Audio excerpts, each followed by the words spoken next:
That's so cute. I love it. Hi, welcome back. My name is Mia Renvall, and this is the Healing Intimacy interview series. Today I have with me Jura and Cosima. Welcome to you both. Hi. Hi. I'm so happy to have you here. So, tell us a little bit, how do you create intimacy with each other? How does that look? Hmm. So I think that we have a very deep level of intimacy, and I usually refer to you as the person that I experience the least shame with, and I feel the most comfortable to share like my inner truth or things that I feel embarrassed about or things that I'm scared of. So I think one big part how we create intimacy is sharing emotions or things that are triggering and just calling each other or holding each other. And I think that, like that's one big part how I experience our intimacy, knowing I can just be fully myself and I'm still loved. That's beautiful. What about for you, Jura? Well, I really like the idea that I about intimacy that like the most intimate experience that I have is the one with food because I take food, I put it inside me and I there's a moment of receiving. And for me, I can be myself and like share myself with many people, but I think the one thing that I don't have with others that I have with Cosima is that I have that when I meet you, then I take you in, and I there's this like eating moment where I let my heart to be touched. I let myself to breathe in the smell of Cosima. I love when we hug. I like the receiving the sensations of being held and then feeling her body. And when we talk, I imagine I really take her in as well intellectually and emotionally. So I think I just have a lot of receiving activated while with Cosima, which I don't have with other people. And this is what is intimacy for me.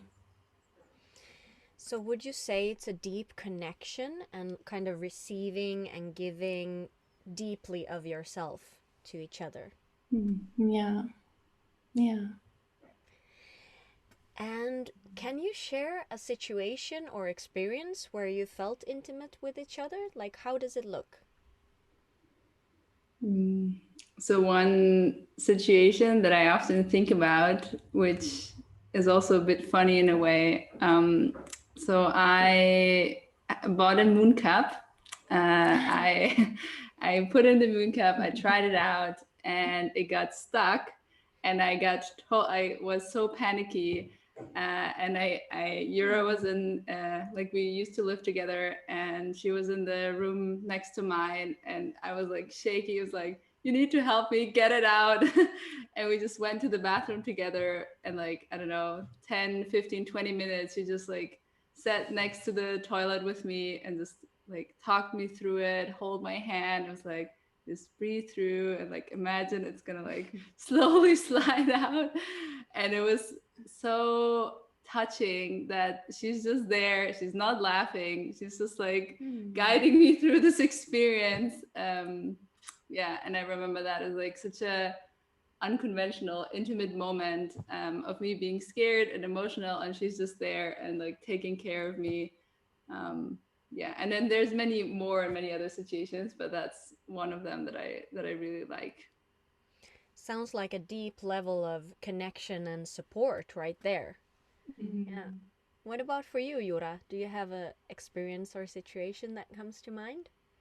Um, the very first time when well, actually, like I feel quite intimate right now. Like I can Mm. smell her as as we're together, and I can feel the Mm. warmth. My knee touches her breast, and that is already intimate for me because I'm sitting there and I'm feeling all this my own Mm. body sensation touching hers.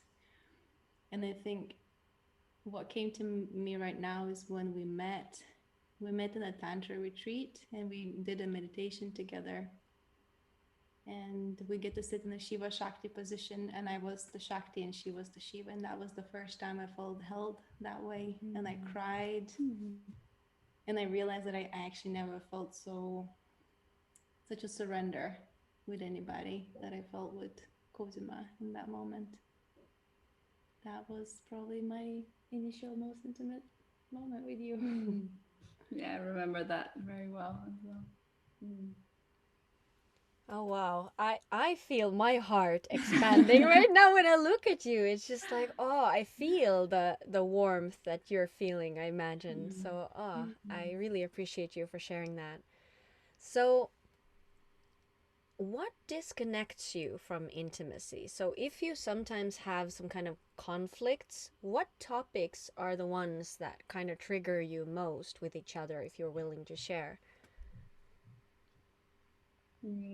So I think at the beginning of our relationship, I was not very good in dealing with anger of other people.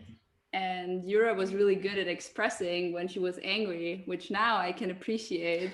But at the time, I was just really overwhelmed and I didn't know how to respond. And I felt, I think, also insecure because she was so open in expressing her anger. And I didn't know how to do that. And I didn't know what she needed. And so I was like disconnecting because, yeah, I didn't know what else to do. And I think for you, that was very challenging because you wanted to express yourself and you wanted to tell how you feel. And I think that was one of the things that took quite a lot of time and practice, especially for me, to be able to just listen and be like, okay, you're angry. Tell me more about that. And now I think now it's more, I sometimes feel disconnected when I'm worried about Jura because I want you to be happy and healthy and like believe in yourself. And if you don't I struggle. yeah, then I feel worried and then I definitely sometimes disconnect. But lately it's been pretty good. I lately been pretty good. And Jura, how is this for you? So, among other things, you're a radical honesty trainer. How has that been for you to find that balance between being considerate to someone that's new to radical honesty and having a lot of practice behind you yourself? Well, I've learned a lot. Cosima and I, we met in 2016. So since then, now it's 2021. So I had 5 years of like trial and error with different people, and I learned what works and I learned what it doesn't work. And each person is different. And Cosima definitely had her own. I had my journey with Cosima very unique. At the beginning, I imagine we avoided each other whenever we were triggered. So we established like a clear up evenings. I think that was like every Tuesday we would meet, sit with each other and be like, well, and I resent you for leaving the cup on the table again. So I think we tried different strategies. And I think for me, like the most difficult part of the times when I disconnect is when I feel bad, when I'm not well, when I'm sick, or I'm having a mental flu where I'm just like emotional and I don't know what to do with myself. That's when I disconnect, as I disconnect from everyone, because I learned to deal with my stress on my own. And I imagine that when I'm not well, then people don't want to be with me and around me. And then Cosima kept on showing up. So I had to learn that it's okay to be sick and it's okay to be miserable and it's okay to be seen miserable. And it's also fine to have someone who really cares and wants me to be healthy and at the same time can be with me when I'm not healthy. So that.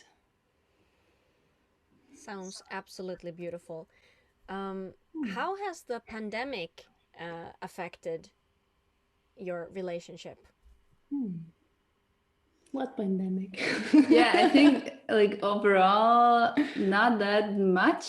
Somehow our relationship feels almost disconnected to where we are or what's happening in the world. Also because like we met in a place where we both didn't live and we were traveling at the time. So it was completely unclear if or when we would see each other again. And then you slowly moved into my apartment.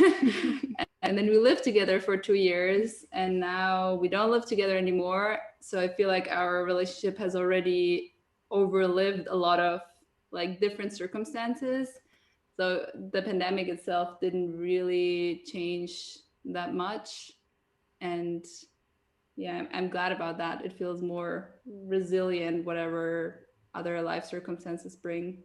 Yeah, and I imagine for us is a little bit different because you have a like a very broad circle of friends, whereas I came from after like from 2 years of depression where I was not in contact with many people. So you and Davide were the two main people that I was in contact with. So when pandemic hit, I was like, nothing changes. Yeah. I still to meet my Cosima. And I didn't need like all of my social needs to be fulfilled by you because I also live in a VG and I have like multiple partners and still friends who are Flat. yeah. The game's a shared Oh yeah, flat. a shared flat. And so I didn't have to pressure you to be my only source of contact, which was good and helpful. Yeah. So if you have a conflict, if you have a triggering situation, some of that you already explained to us, how do you come back to connection? Maybe share a conflict we had the other day where Euro was sick and she asked me if I can bring her some stuff. Oh. And I said, of course. And I got really excited the night before. It's like, oh, I'm gonna make like a little special treat and buy some things she likes, and I'm gonna write a letter, and I'm gonna buy flowers, and like just be nice.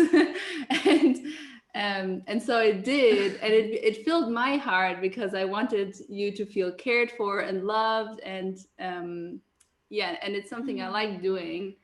And so I did, and then afterwards Yura felt a bit overwhelmed and kind of bad that it's like too much, and she felt guilty, and I was really sad because I was so excited, and then it didn't land as I wanted to, and I also acknowledged I had this expectation of her really being happy and grateful, and then she wasn't, and I was like, oh no. And yeah, at first I didn't quite know how to approach it, but then the next day I just shared and be like, hey, actually that really hurt. And I think that opened up a conversation about what has been going on for both of us.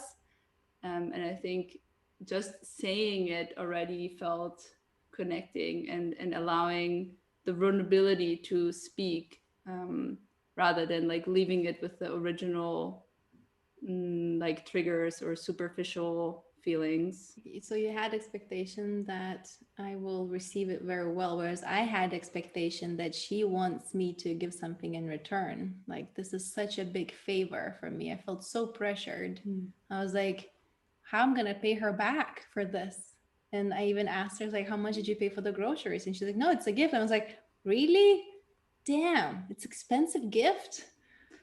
Yeah, and that apparently was very hurtful for her. And I didn't even expect that it could be hurtful because we had this dynamic before where she's more generous than me, and I had like fear, anxiety in receiving something gifty. But this was the first time when you actually sent me the message, and I was like, holy shit, Cosima is telling me how she's actually feeling right now. This is like important. It was really nice. I really appreciate you for sending me that message. And then I got scared. I was like, I don't want to upset Cosima. And we had the whole process where I was like, I want to please you sometimes. And this is how imagine how I tend to not get over my own anger, for example.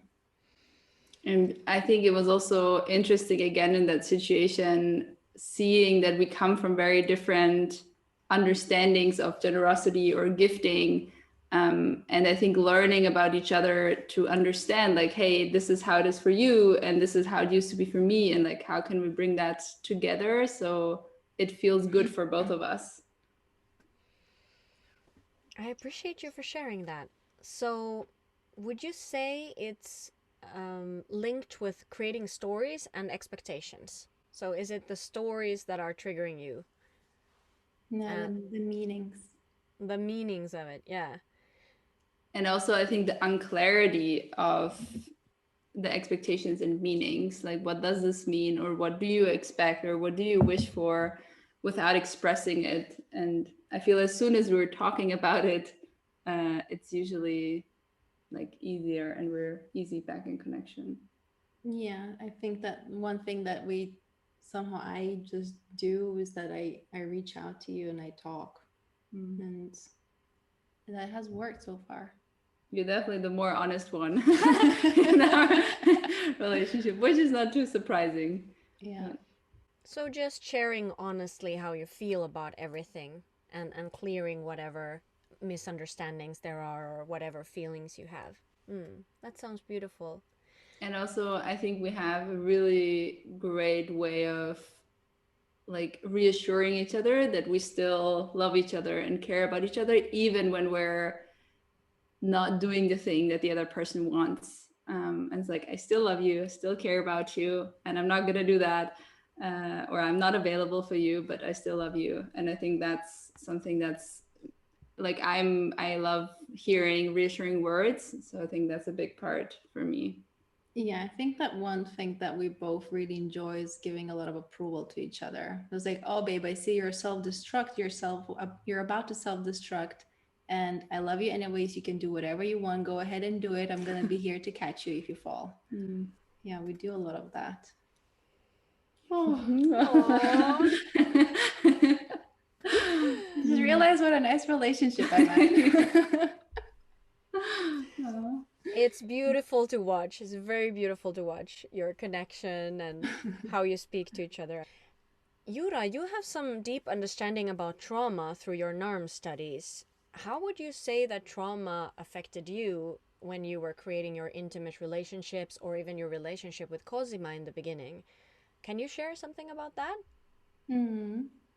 Well, I'm thinking how to make it into a shorter story because I imagine it's a big, big, big topic that I've been studying for the last 2 years. And I imagine the part that is most obvious for me about how much I had to disconnect from myself while growing up so that I would get love, attention, appreciation, acknowledgement, and how much I don't need to disconnect from those parts when I'm with Cosima anymore. And I still habitually tend to disconnect and be like, "Oh no, I'm not hurt. No, I'm fine." But it's not necessary. I can be hurt now and I can uh, be whatever I am, myself, and there's no threat of someone leaving me or abandoning me or never forgiving me or humiliating me or laughing at me for that. So that's the biggest stake, that I don't really need to disconnect from those parts of myself anymore. I imagine that's very healing to kind of reconnect in a different way from the patterns that you've had in your childhood, maybe in certain situations. How would you see that? Would you see it as healing in a relationship?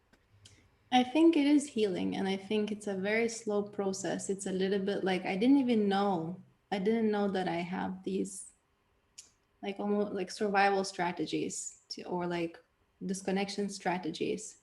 So each time I'm triggered, each time there is a lesson, each time I disconnect, there is a message. It's like, hey, maybe I don't really need to disconnect right now. Maybe I am okay. And I imagine it's gonna be a lifelong journey. And the healing comes just with like experiencing myself not being rejected over and over and over again. Yeah, that is the healing part, being accepted with that part. So just letting your body and your nervous system relearn these patterns, yeah, and relearn Yeah. that it's safe to be loved. Yeah. So, Cosima, you are also a coach. How do you help your clients find more intimacy?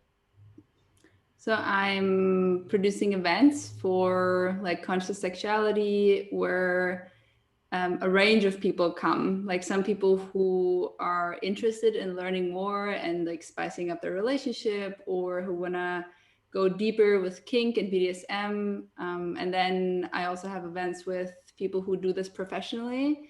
So it's like giving people tools to go out in the world and like create erotic rituals and create spaces that allow for people to be intimate in various ways. And I think for me, one of the most important things is teaching people or spreading the message that there is not one way to be intimate. And I think we often connect intimacy only with sex, and mostly with PIV sex, like penis and vagina sex. And that is just one, it's beautiful, but it's just one little part of how intimacy can be experienced. And so I think widening the range of what's possible and what your body and heart needs, I think is yeah, one of the most important things. How do you define what you are, or do you define what you are? Go ahead with this one. So we tried many different labels, and I think Jura was the first other person that used the word pansexual to describe her sexual orientation at the time, at least. And so we went through friends, girlfriends, bestie, flatmates, and I think nothing really ever fitted, or nothing really sticked. And I think at some point we just also felt secure enough to be like, it is what it is. And I think sometimes there is definitely the wish for being acknowledged by the outer world as a thing. But there is no real label that matches.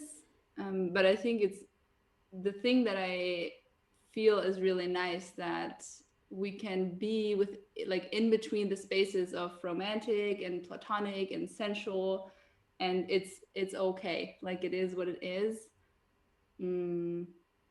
Yeah, and we both are okay with it being unconventional now. Yeah.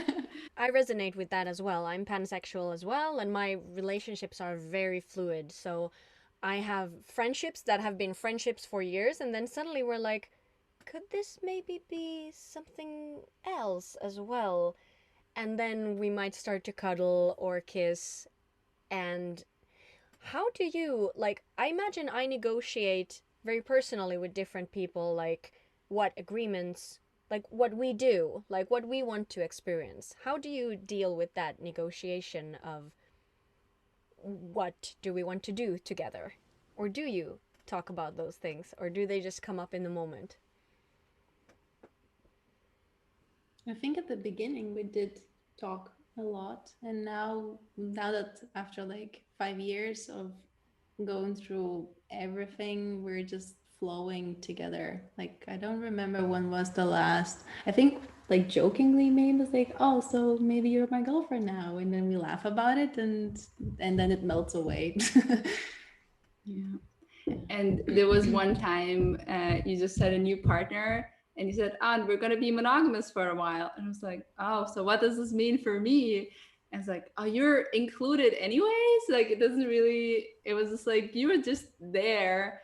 And I appreciate you also jokingly said, like, well, if you want to date me, Cosima's going to be there. Like, she's included in the package. And that was really sweet. And I think so far all your partners have accepted that package as just me being around. I think that it would be a deal breaker for somebody who does not want to include you. That's a deal breaker for me. And I don't know what kind of relationship type then this is. Yeah, for me, when I decided to be monogamous, that was just like obvious that Cosima is always going to be here. And then I started dating a guy, and he's like, but you kiss it with each other. Like you behave like you are lovers. And I'm like, really? No. It's just normal. Like we're just being casual. And he's like, no. You do look like you're together. It's like, was very confused. Like I don't even like he said that I live in a bubble, and that's when I realized that I am living in a bubble where this is just normal, and that for other people it creates different meanings. But I don't have those meanings. It's just like this is the package. Yeah, I just shared with you, like recently someone asked me like, oh, so you're back together. I was like, we were never not together. and it was really confusing because like I don't know what to respond to that. But it really doesn't matter so much for us anymore, which is nice, because I think at the beginning there was this like bitterness of we don't know what to call each other, and if we don't know, then the world doesn't acknowledge it. And that definitely created some sadness for me. And yeah, I'm glad it doesn't matter so much anymore. Do you have any tips for our viewers here if someone would like to kind of expand their friendship like this, if they would want to deepen it, like where to start? How do you start talking about this? I start here. I look at my partner and then I say, hey, this is how I'm feeling and this is what I'm thinking. How do you feel and think about what I just shared? Yeah, I also think just taking it slow and not trying to seek new labels and new boxes all at once, but just trying out different things and being willing to experiment and then checking in. So how does that feel? How did that go? And one of the methods that I recently try to use more is giving yourself a time limit of like, let's try this for 3 months. And then you're not set for this forever of like, oh, we're going to be this now forever and we can't go back, which I think creates a lot of tension for people. Yeah, being playful. I think being playful with tools is a nice Yeah.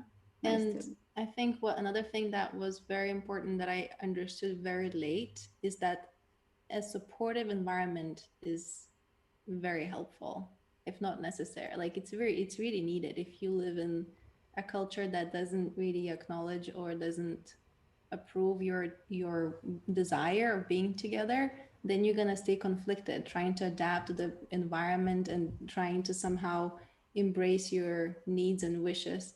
So being in contact because of the internet, you can be in contact with people over the world, then use for like look for communities that support your way of being with each other, and then you get a lot of approval, and then it's easier to adapt to the non-supportive environment when you belong to a group that approves you and supports you. Yeah.